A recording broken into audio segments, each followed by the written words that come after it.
अमृत तिवारी अपहर।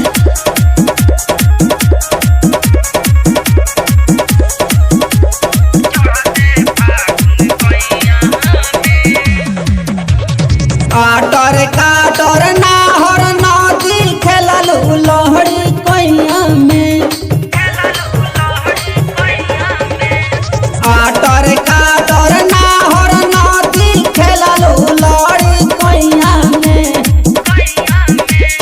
फाला पाम चवल रे गोरकी चढ़ते फागुन गैया में। फाला पाम चवल समर की चढ़ते फागुन गैया में।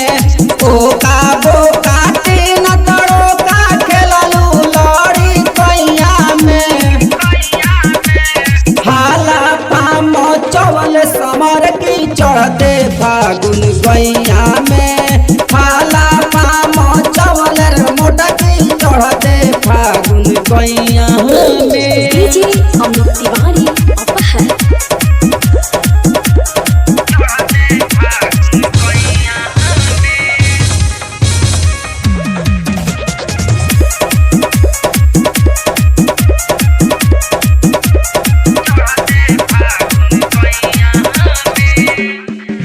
घूमे घूमे सबके लगावतिया खड़यारा में होके बोलावतिया।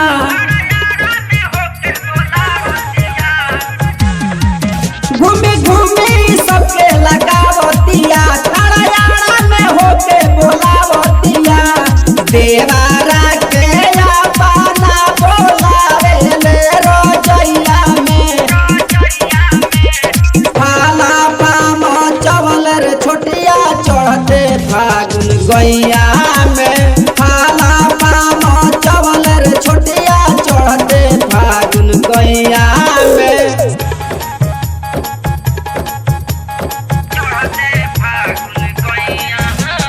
डीजे अमृत तिवारी अपहर।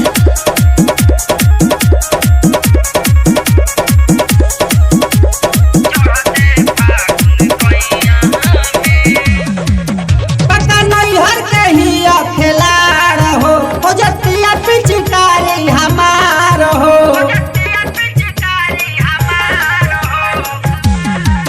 पता नहीं हर कहिया खिलाड़ हो जतिया पिचकारी हमार हो।